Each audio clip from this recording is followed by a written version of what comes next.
Ladies and gentlemen, joining us now, he was a draft pick of the New England Patriots. Then he came to the Indianapolis Colts. Lockdown, slot corner. Then he was a safety. Played in the league for 9 years. He has a new podcast called the D Up Podcast with his friend Danielle. It's a must listen. Ladies and gentlemen, make some noise for the Yukon product, Darius Butler. What's up, man? What's up? Hey, how are you, man? I'm great, man. How are you? I'm engaged. Yeah, so I'm not as good as you. I saw that, man. I saw that. The helicopter. You put a lot. I hope nobody I fucking gonna propose to saw that shit. I got a lot of those messages. Chuck Pagano sent me one. It said, he said, congrats. Hope everything's working out great. Thank God fucking Tina didn't sheetish before I proposed. I know that's right, man. Shit. I appreciate that. Big time, though, man. Well, you're a dad. Right. I'm nowhere near what you are, though. You are legitimately like dad of the year. I met Darius. He gets traded to the Colts. You got traded to the Colts, right?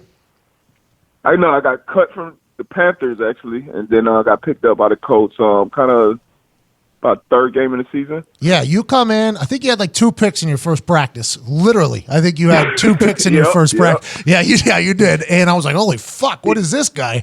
And then I started learning about you, and I had no idea. And then in the off season, I think it was back whenever I was using Snapchat. You were on Snap, and it was you and your kids. Like I'm like, this guy's fucking dad of the year. I had no idea. I had no clue. I keep my kids and all that stuff. I kind of keep that, private for the most part. Snapchat, obviously, people who I'm cool with, they see my kind of day-to-day life. But, I kind of keep them out of everything else. But obviously a huge, huge part of my life. Yeah, well, you're a great dad and you're a great man. And you were the first person I thought of whenever this whole Colin Kaepernick thing both not only started, but now that it's ended, because your dad was in the military for 11 years in the Army. You kneeled during a couple of the national anthems early to stand up for your community and your culture. And now that the entire thing has come to an end, I don't want to say that there's mixed reaction. Larry Johnson was very open in his disagreement with what Colin Kaepernick happened. A lot of the world very much behind Colin Kaepernick and everything, the conversation that he started, the settlement, everything like that. I honestly feel, and this might be me feeling white guilt, but it's 100% true. Like, I think as a white person and an NFL player, I was asked my thoughts on it. And I'm like, honestly, it's not something that I fucking know anything about. I wouldn't have a guess. I think if people want to stand up for something, I'm cool with that, however it is. How is your thought on the entire Colin Kaepernick situation? For me, it was one big PR situation between the left and the right, black and white, military, and it all became a PR disaster. But from the whole situation, how do you feel that Colin Kaepernick's situation really helped or hurt everything in the long haul of this real world we live in and not just football?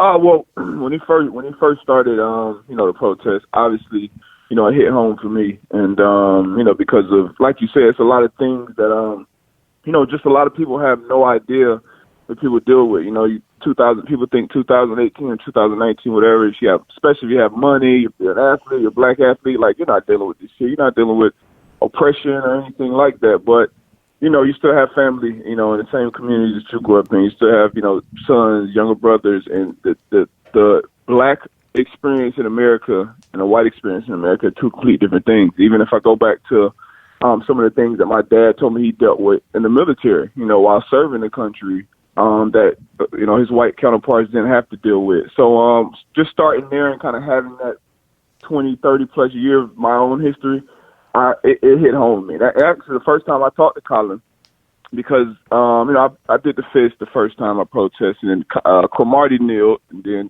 what happened with that situation. Hey, he taught me how to play dominoes on that flight home from England, and he was cut the next day. Hey, that was his parting gift to you. but I think a lot of it's perspective. And after I kneeled, it was a lot of shit that happened after that. Got death threats. People were protesting outside of our facility, and actually, Pete Ward brought some of the protesters in and was like, you know what, there's would you like to sit down and just have a conversation? You know, I was like, fuck it, let's do it. So I sat down, and it was this guy, actually was a Vietnam vet, and his wife also had served. And he was just telling me how hurt he was that we were kneeling during the national anthem and this and that. And I had a conversation basically about him, about my experiences. And we kind of came to understand. I think for the most part, it was just a big misunderstanding from the two sides. Like, because if you don't get my perspective, you can't really respect what I'm standing for. And a protest is never meant to make the people you're protesting, in a sense, against feel comfortable. You know what I mean? No protest is made. It's made for people to feel uncomfortable. So I was definitely proud of Cap and what he did and standing up. And then not only that, when he lost his job and still pledging $1 million of his own money, and then obviously taking the NFL to court, which nobody ever beats the NFL in court. So settling, in a sense, is a win to me. And obviously, if you're suing somebody, you're suing for money. So I mean, I would assume he got a nice chunk of change, and he'll continue to do the work that he's started doing in the community. And, he may even still play again. I don't think he will, but it's still a possibility. So overall, definitely supported him. Definitely he got what he got. But I think, it was the narrative definitely got hijacked by the president for a while, and then that kind of drew a line. But hopefully, we continue to come together, and the awareness is brought to, and hopefully change continues to happen. A lot of good things has come from the Players Coalition.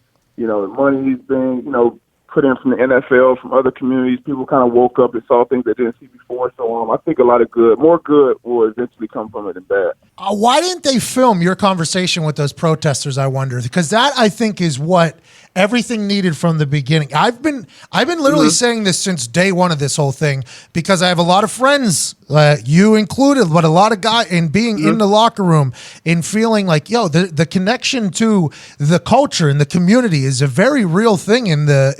It's almost like the misperception of what you guys were protesting versus how it was being spun was the problem day one. I mean, it was not a problem, by the way. It was not a problem, but it's like it did get just twisted in two different directions. That conversation you had with that Vietnam vet and those protesters would have been must-see. That would have been a must-see clip right there. Absolutely. I agree 100%, but I think people were just so afraid to have that, just to even talk about those things. I don't know why, because it's like it's not a secret. Everyone knows the history of America. Everyone knows, what it's been. So it's not a terrible thing to talk about. You just got to talk about it at this point and try to get through things. We had, even beyond that, we had city hall meetings, and Pete Ward and the whole front office of the coach did a great job of just even bringing all us together and talking and having. And I had guys like, who I would have never thought, even on my own team, would have supported me. Like Vinny hit me, like after one of our meetings with the ownership, and Vinny's like, "Hey man, like I don't want you to feel like you're selling out, man. Like do what you feel is right. Like it's just been weighing on me. Like Luck has had this conversation. Like people, who I would think would look at it and be like, man, what the fuck are they? They don't know this. They're not dealing with that shit for real. But they really, had an ear and really kind of. So I think that was the biggest part that was missing. I think that's where the NFL dropped the ball in handling it, because I think. For one, the owners know the players, and like what most of these players are doing in their communities, kind of their backgrounds, what they come from, and where they are now, what they're doing, the positive things that they're doing. So I think they should have stood behind their players and then kind of try to figure something out from there, as opposed to trying to shun them and kind of turn the fan base and a bunch of people against everyone else, instead of just start having real conversations. And then you start, that's when you start really promoting and having some change. Hey, that shit was a PR nightmare, man. It was bad. Oh, it was terrible. It was terrible. I hit the little tiny little hammer off the anvil. Was one of the. I think I was the first one to do it or second one to do it. I was there for the national. Anthem. That was my first time back in a stadium during the national anthem, right? And the place booed. The entire place was booing. I'm like, yo, this is a real situation. Was that we played the Browns or the San Fran? Browns. Okay, so that was when a bunch of us knew. Okay, yeah. Yeah. Yo. Okay. Because even for it was tough, because that wasn't my original protest. Even though I agreed with what he was protesting for, and I think that's another thing. With the perspective of, I would say the majority of white America, the sense that I got was that the issues that we were protesting, it wasn't right. Like we didn't you guys didn't feel like it was like an important enough issue. Hey, don't you guys me? Hey, don't you guys? Yeah, I'm not. I'm just saying for the people that I talked to, it was just like okay, you can find another place to do it. You can find another time to do it. But if that same situation, let's say Colin started to kneel for how the veterans are being treated, when they come back home, I think you would have got a lot more support from even white America with him taking that stand. By the way, you know how things are with the LGBT community. If Michael Sam kneeled because of how the LGBT community is it would have just got a completely different. It wouldn't have been the same PR nightmare. It would have been handled differently. It would have been handled with more respect in a sense. And I think that was kind of a core issue that was also not talked about, and that was kind of the elephant in the room. Like a lot of people didn't think it was a big enough deal, like especially for millionaires, because people just think once you get this money, everybody's making $20 million a year, and you just go into this fantasy world, and you don't deal with these issues anymore. I think honestly, now granted, I mean, I guess you could weigh white people saying the oppression is a big enough problem. They saw it as disrespect to the military. If you're talking about just the basic white person in the middle of America that loves the NFL, all they were looking forward to was Sundays. That was their escape from everything. They were told that this was a disrespectful thing to the military, and once that happened, there was no coming back. Now, granted, I do believe that they should have seen that there is a real fucking problem, and I think, by the way, cameras that started coming out, police cameras and shit like that started happening, I think started opening more people's eyes. But once people thought that this was disrespect to the military, I think it lost them immediately, and that's why I think the NFL paying Colin Kaepernick just to make this whole thing disappear was their end game from day one. It was like, how much money can we pay this guy to make this shit end? I honestly think that happened, and I think that's why. Oh, for sure. I think for sure. I was a part of that meeting last year with the owners, and that was pretty much the sense that I had coming into that meeting. Like, all right, what the fuck we got to tell you guys or say we're going to give you guys for you to get up off the list? We can talk about the issues at whatever point. You have a seat at the table with 11, 12 are the most powerful owners in the league. Like, obviously, they have you there for a reason. They're trying to come to some agreement, like right then and there. And once that didn't happen, then it was kind of okay. Now it's kind of then he brought the lawsuit and Eric Reed, so it was crazy. But I think they dropped the ball from the beginning. But hopefully, it goes. It gets better. I think some of this settlement, by the way, is going to go to more money to different groups and shit like that. I think that's a part of the settlement. I would assume for sure. Colin Kaepernick is not signing that settlement unless there is an allotted amount of cash going back to the community so that the situations where Larry Johnson sends a tweet saying he settled, he has a rebuttal to that. I would assume that his lawyers would do something. I would assume that's a part of the settlement. I don't think we'll ever hear about it, by the way, because they all signed NDAs, can't talk about it. Colin Kaepernick turned down $20 million to the AAFL. I assume that's because he knew that there was a large settlement coming within the next week or so, because those negotiations for settlements, that's a couple weeks in the making, negotiating. I don't think that is something that just came out of. Yeah, exactly. Do you watch the AAFL and have any thoughts about potentially playing quarterback there like I do? No. I actually got offered a job to coach there kind of months ago. Hammer, you remember Hammer, my DB coach? He was supposed to be coaching one of the teams, and he called me. Hey, got this new league starting. Coach football. I'm like, nah. That lets you know. But actually watching it, I think it has some growth potential. It has some guys. It's a lot of our former teammates in there. Just fighting for another opportunity. Guys are hungry. It's a development league, and they were smart by putting it on TV right after the Super Bowl because everybody's so thirsty for somebody to get hit. So that was smart, and then having that big hit to start it off was huge for him. So hopefully they continue to gain some traction. Personally, I think they should have waited a week, skipped a week, had an off week, build up the thirst even more. Then if you have that first weekend, if you have that big hit on the first weekend, then you're sitting in the money instead of looking for $250 million after week two. See, man, everybody doesn't fucking think like you, man. That's why you're in fucking WWE. You're a fucking genius. Everybody doesn't have one. let's talk about being a genius. Okay. D-Up Podcast. You're incredible on a microphone. I've always thought you were a very intelligent, smart, hilarious, and probably the most fluid athlete I've ever seen in my entire life. Are you enjoying the podcast, or how is it going? Why'd you get into it?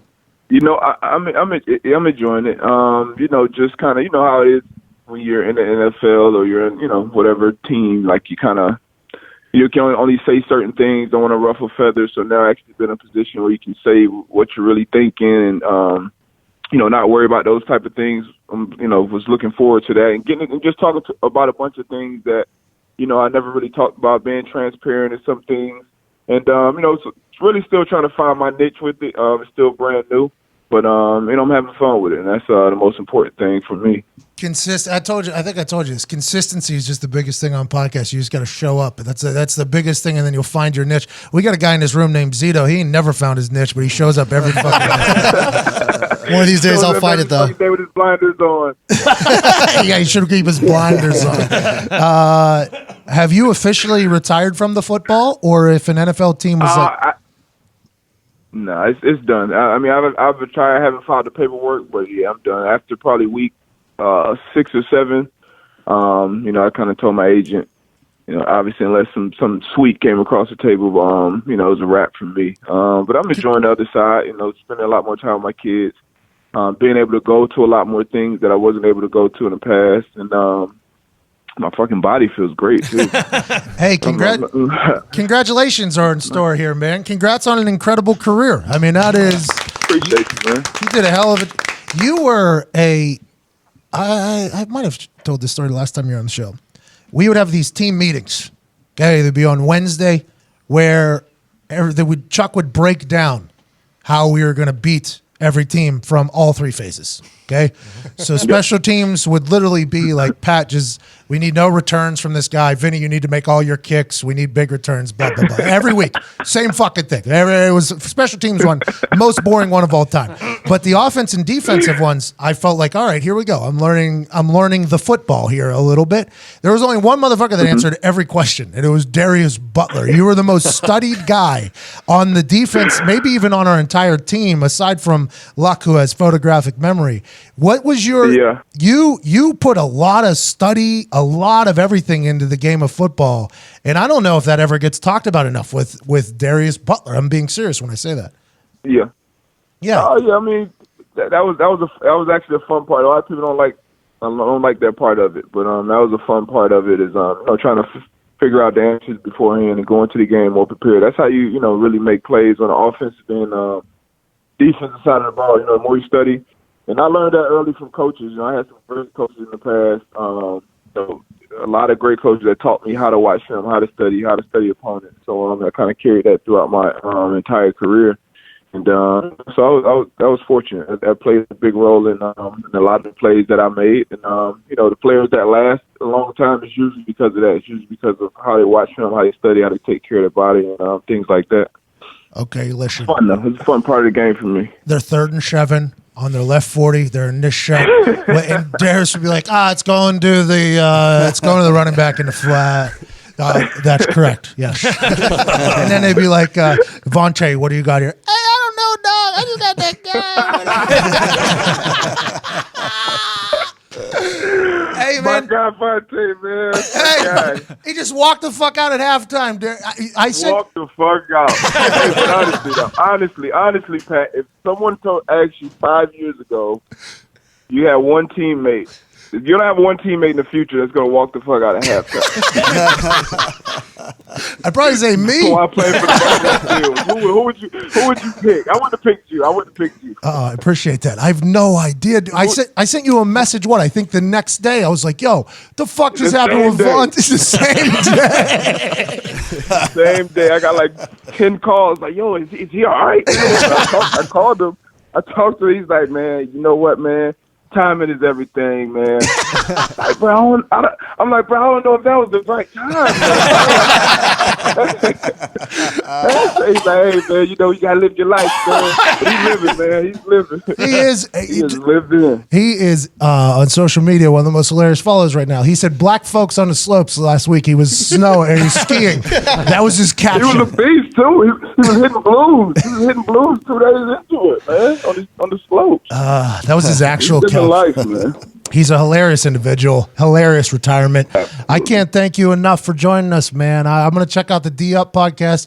Hey, by the way, at the beginning, you might suck. I mean, that's literally how it is and everything. We were terrible at the beginning. Oh, yeah, for sure. You just got to keep with it, man. You're so smart and so funny. You're going to figure it out, and you're going to be an incredible person on the microphone. Can't wait to watch you grow, brother. Appreciate you, man. Appreciate you for having me, bro. Hey, no problem.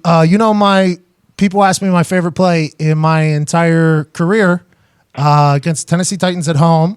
I coffin cornered one out at the 1. I think the next play you had a pick 6. We won because of it. You are always involved in my favorite play of all time. So I thank you for that. Oh, yeah.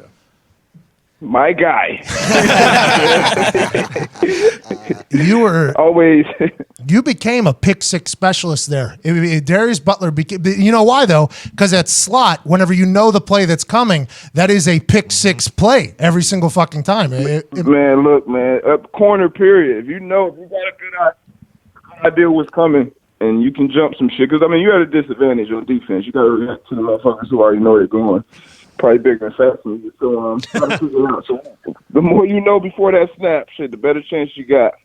I appreciate you. Ladies and gentlemen, incredible career. He's going to be a monster on a microphone, Darius Butler. Thank you so much, man. Hey. Appreciate you, bro. See ya. Great work, D-Butt. All right, man. Thank you, man. Hey, you were incredible in there. Honestly, you're really, really, really, really good. I'm excited to see what you do. You're a talented dude. My God, appreciate it. You know, I'm going to lean on you, man, so keep giving me that advice. Yeah, do what you got to do. Literally, you'll find it. It's just like at the beginning. We sucked at the beginning. I couldn't even tell you. We were terrible. You just got to keep at it, and you'll find your flow. And hopefully, I've never met her, but hopefully Danielle gives you some softballs, too, where you can tee off, and you do the same for her. That makes you look good, too.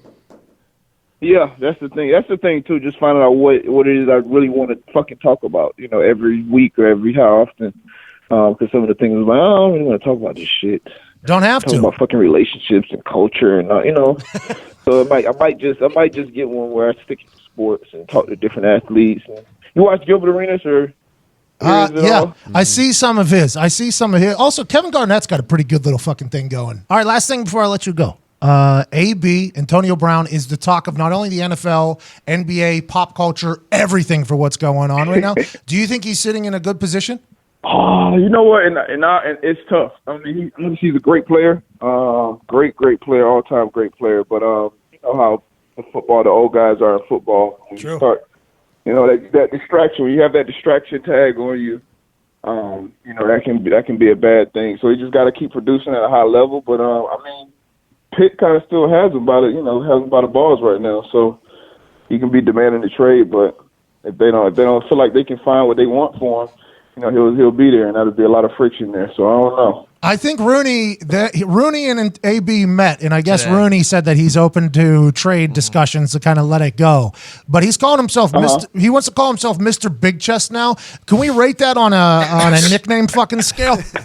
That's the worst I've ever heard. From 1 to 10, it's Brick Tamlin. He saw Mr. fucking Big Chest. Yeah, that's what he calls himself. It's better than Ronald.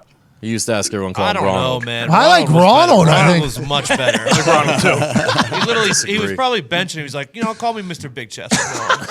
He's gonna come out and do fucking. He's gonna have a leg day.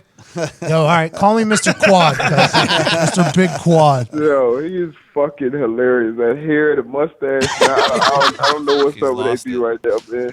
All right, Darius, I appreciate you so much. I thank you so much. Ladies and gentlemen, man, no incredible football career, incredible podcast career that's about to kick off, Darius Butler.